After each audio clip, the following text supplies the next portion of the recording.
What is going on, everyone? My name is Andy. Welcome back to another FPL video. It's been a long time since I've said that, but FPL have now started revealing the prices for some of the players ahead of the 2024-25 season. So I'm going to go through them in this video and give my initial reactions. If you're excited for FPL to be back, make sure to give this video a like. If you want to stay up to date throughout this season, make sure you subscribe, and let's get into it. All right, let's start with the first price reveal that FPL came out with, and that is Erling Haaland, who's absolutely smashed it over the first 2 seasons at Man City.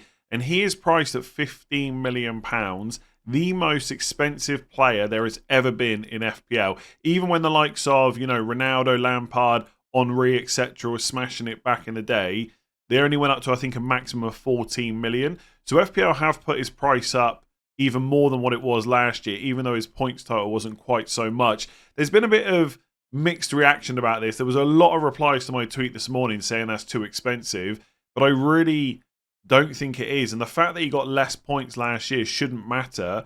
Players should be priced on what they're capable of and what their potential is. And when you've got a player that is consistently kind of 70% plus owned outside of injuries and stuff like that, you probably need to put their price up, because if he's 14 million and that highly owned, his price is probably too cheap. There's no decision to make there. Now, when I first saw the price reveal, I thought FPL mean business. They're going to put overall everyone else's prices up, and that's going to make it more difficult to pick a squad. And we'll go through some of the other player prices in a second. That hasn't happened so far. It feels like they've just put Haaland up, similar to what they did with Trent last year, and then everyone else is still kind of cheap. So I wouldn't be surprised if Haaland's ownership is still pretty high. Is it going to hit the heights of the previous 2 seasons? Maybe not, but he's still going to be a template player in my opinion. Maybe the likes of Saka, Palmer, Son, their price will come up and it'll be really high and it'll be difficult to make a team, and some people will choose to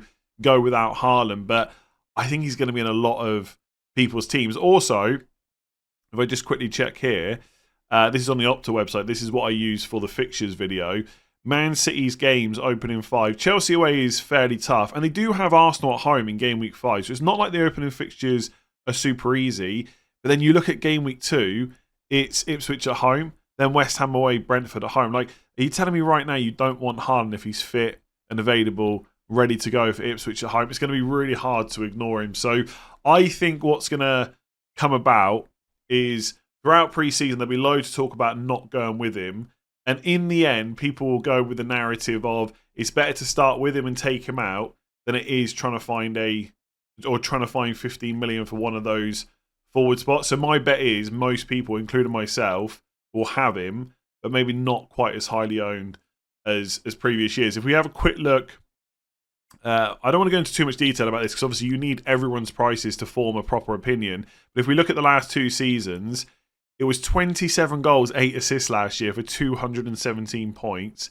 And the year before it was, you can't see that there, but it's 272 points for 36 goals, 9 assists. It just shows what he's capable of. Just because he didn't do it last year doesn't mean that he won't do it again. So I think 15 million is fair, but everyone else still seems fairly good value, if not cheap. So let's talk about some of those as well. So Mo Salah has come in at £2.5 million cheaper than Haaland. His starting price is the same as last season, which is £12.5 million, which makes sense given how consistent he has been in a Liverpool shirt. Last year's total of 211 points was the lowest he's had in 7 seasons at Liverpool, but it's still over 200 points, and he's done that every single year. So FPL just couldn't price him any lower, even though Klopp has now gone. So last year was 211.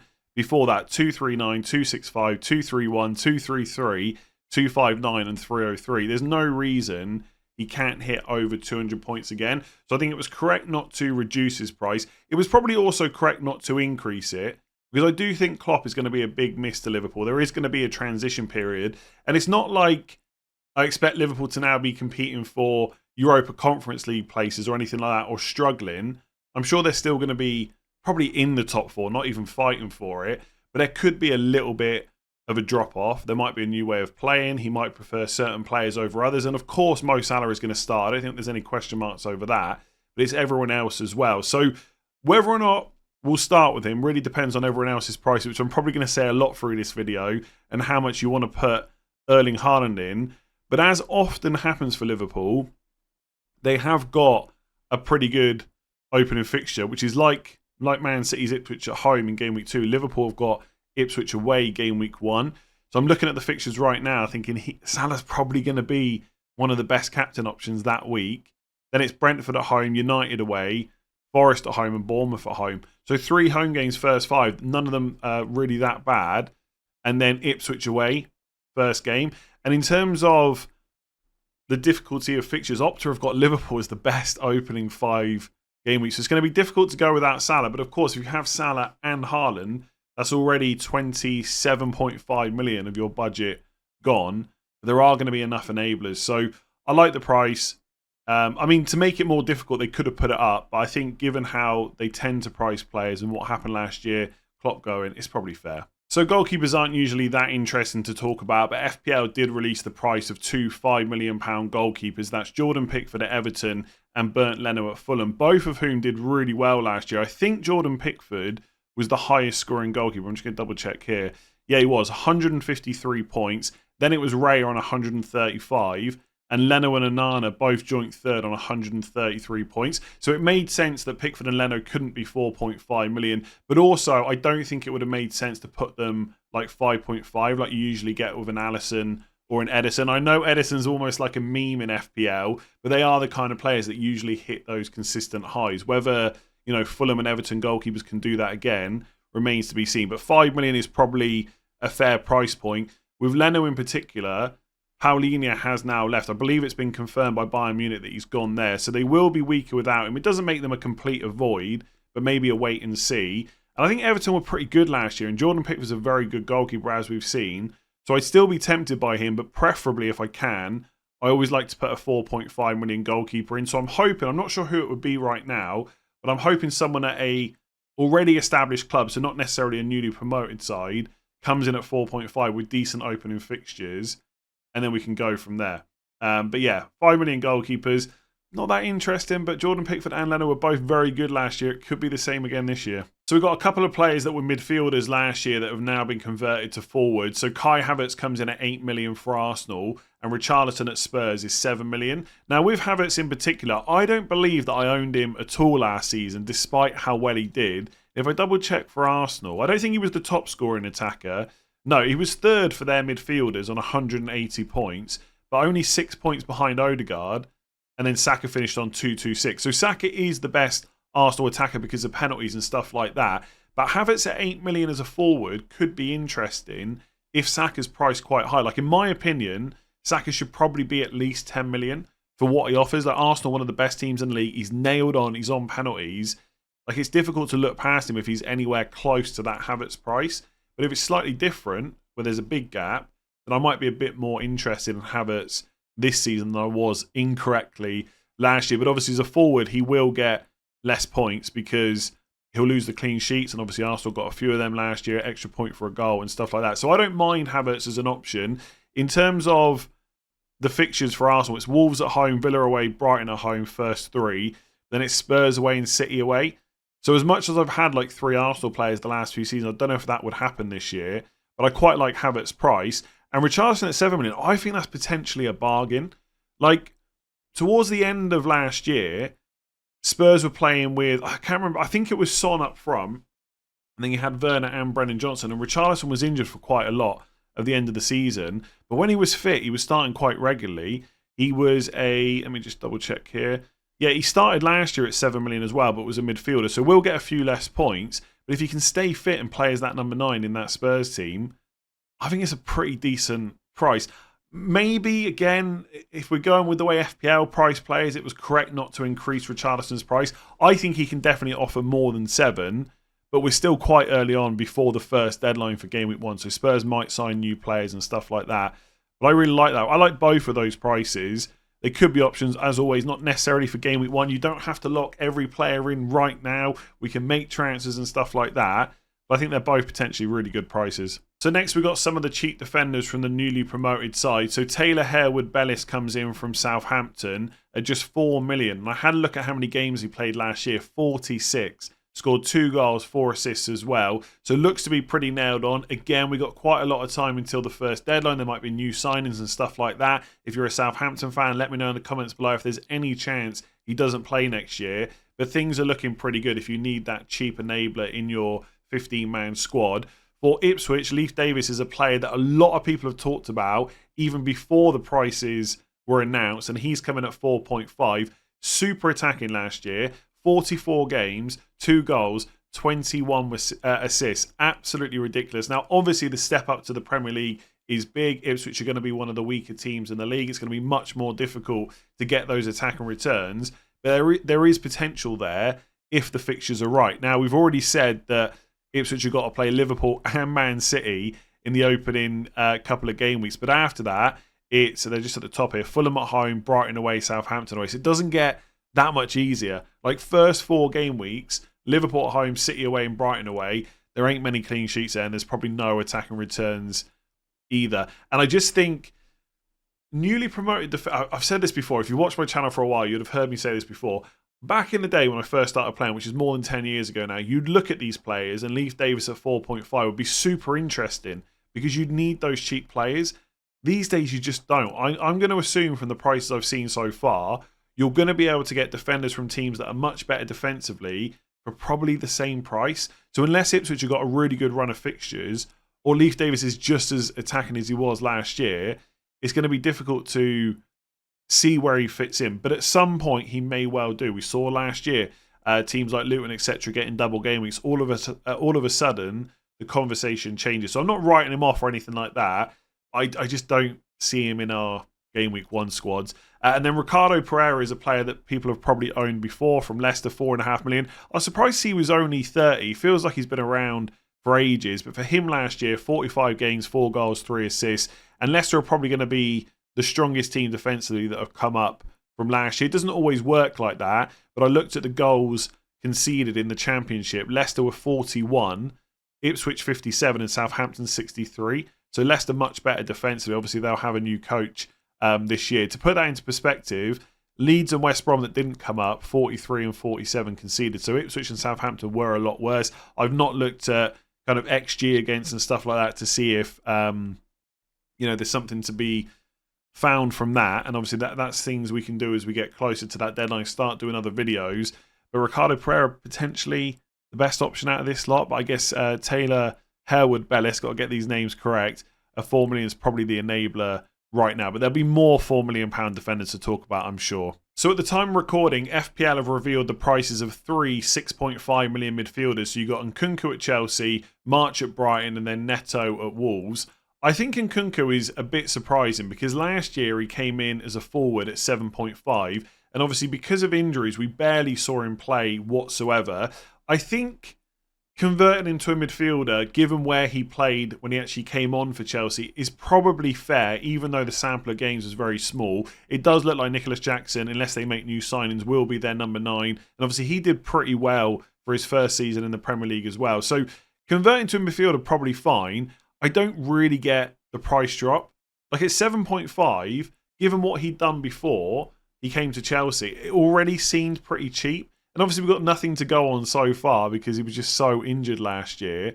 But I just didn't really see any reason to drop his price. Like, you might say because he was so injury prone, that is a reason enough to drop the price. But players should be priced on what their potential is when they're fit. I think Nkunku at 6.5 could be just one of those players that is absolutely ridiculous value and almost becomes essential as long as he's fit. I guess one thing which we thought he might have last year was penalties, and that didn't happen. Palmer was so good, he's not going to lose them. Is that enough to wipe off 1 million off his price tag? I'm not sure. So I quite like the look of Nkunku at 6.5 if he can stay fit. In terms of the opening fixtures for Chelsea, it's City at home first game, Wolves away, Palace at home, Bournemouth away, West Ham away. So it's not out of the question that I could start with him in game week 1, depending on everyone else's availability and prices and stuff like that. I think it's probably too cheap, but let's see. Solly March is someone that we didn't really see too much last year because of injury. We know what he can do. 6.5 is a good price. Brighton have got a new manager now. De Zerbi is gone. Will they be as attacking? We'll have to wait and see, but potentially really good value. And Neto, when he can stay fit as well, and all 3 of these players are players that had injury problems last year, we know he's great. And Wolves were decent last year, and they're always better when Neto is in the team. So I like all of them. In terms of just really quickly on the fixtures for the other two teams, Brighton, Everton away, Man United at home, Arsenal away, Ipswich at home, Forest at home. Not bad outside of the Arsenal game. And then Wolves have got Arsenal away first game, then Chelsea at home second, and then Villa away game week 5. So probably going to, I would say for most people, these are probably going to be 3 players that are ignored. But honestly, if Nkunku starts smashing it in pre-season, he's going to get a lot of owners very quickly, I think, but I could be wrong. Maybe he'll just be injured all season and 6.5 will be too expensive. So Bruno Fernandes' starting price is exactly the same as last season, 8.5 million. He hasn't had a price drop, and I can already feel the eye rolling that is happening right now, where people are just saying to themselves, there is no chance I'm going to own Fernandes in game week 1. Man United were terrible last year, and I completely understand that sentiment. I think it's underwhelming, probably a little bit that Ten Hag has stayed on, given how bad Man United were last year. The only upside I can see is surely it can't get any worse. Surely Man United have to play better than they did last year. But I also felt that at plenty of times throughout the season. And there was never a continuous spell where they did play great. So 8.5 million probably feels a little bit expensive. But again, a lot of it will depend on what everyone else is priced at. We know he's nailed on. He's going to be on penalties, etc. He's going to play every single minute he's fit and available for. In terms of fixtures, Man United are kind of middle of the road. So Fulham at home, first game's not bad. Then it's Brighton away. Liverpool at home is obviously more difficult, game week 3. But then it's Southampton away and Palace away. So 3 away games first 5, but 1 is a newly promoted team. And Fulham at home opening day. Look, if you don't want to go for Fernandes, I completely get it. I'm not even sure as a Man United fan right now whether I would put him in. But I just wouldn't write him off. I think that's important to say. I said that during the fixtures video.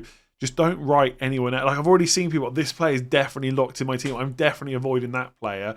You need context, and that is everyone else's price, minutes, availability, fixtures, and kind of all that good stuff. So, yeah, Fernandes, 8. I think if you come in at 7.58 is kind of a little bit more hype around him.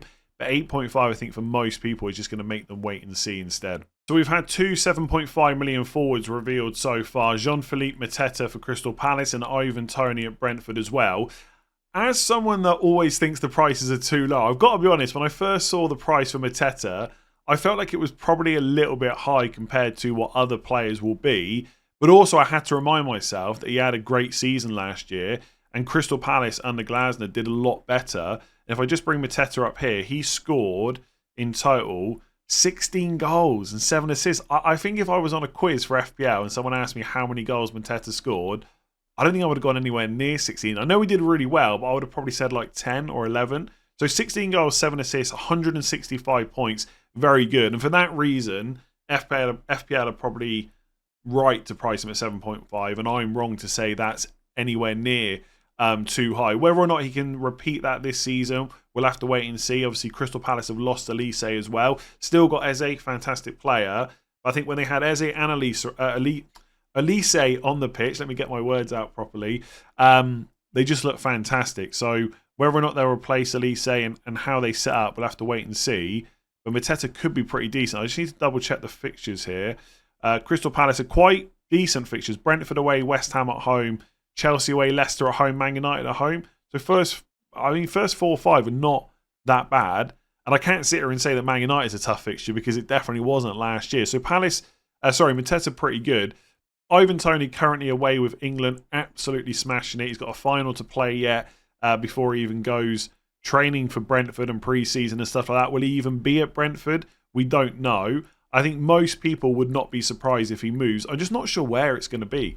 If he wants to stay in the Premier League, most of the clubs he'd probably want to end up at already have like number 9s kind of set. Like, could he go somewhere like Spurs maybe? Possibly. Are they going to have the money to pay what Brentford will want? I don't know. Either way, if Toney remains in the Premier League, or even that's my chair by the way, or even remains at Brentford, I think 7.5 is a pretty decent price. Like last year, let me just check here. Obviously, he didn't play a huge amount because of the ban. And when he came back, he did really well, but only for like 4 or 5 games. And he was pretty bad after that. But we know the quality he has. I want to say he started at 8 million last year. Yeah, he was 8 million. So he's actually gone down in price, probably partly because he didn't play that much. I think 7.5 could be a steal. And wherever he ends up, he's going to be on penalties. He has to be, right? He's got the no-look penalty, and his record is just ridiculous. So I potentially like both of these players.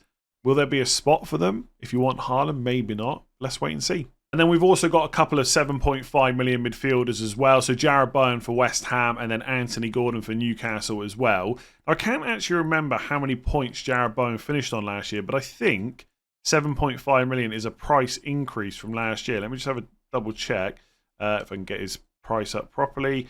So last year he started at 7 million. So he's actually gone up 0.5. He did finish on 182 points. Again, I don't know where I was last season, but when did Jarrod Bowen get close to 200? Again, 16 goals, 6 assists, probably more than fair that he went up in price. It's also worth noting that a few seasons ago he did go over 200 as well. So he's more than capable. And part of the reason why he always does so well is because he's consistently fit, he's very rarely injured, and he always plays and he always gets good minutes. And sometimes those appearance points and stuff start to add up. So Jarrod Bowen at 7.5 is probably fair. I definitely think that Anthony Gordon is fair as well. He had a really good season at Newcastle, 183 points. Loads of players did really well last year, and there's no reason to think that, you know, Newcastle will be weaker, right? Unless they start losing a bunch of players, I think they'll be just as good this year. And Gordon finished on 11 goals, 16 assists. So both pretty good prices. In terms of fixtures, Newcastle, second best according to Opta. Southampton at home, Bournemouth away, Spurs at home, Wolves away and Fulham away. And then West Ham, where are they? They're right at the bottom. Although it's the top on this, but bottom of in terms of difficulty. Villa at home, Palace away, City at home, Fulham away, Chelsea at home. So Villa, City, Chelsea opening 5 and Palace away might not be that easy. But in terms of buying players you know are going to start, you're never going to have to worry about. Both of these players fit that criteria.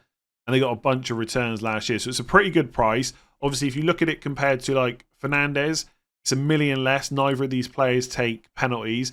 It's 0.5 million cheaper than Havertz, but obviously he's a forward now.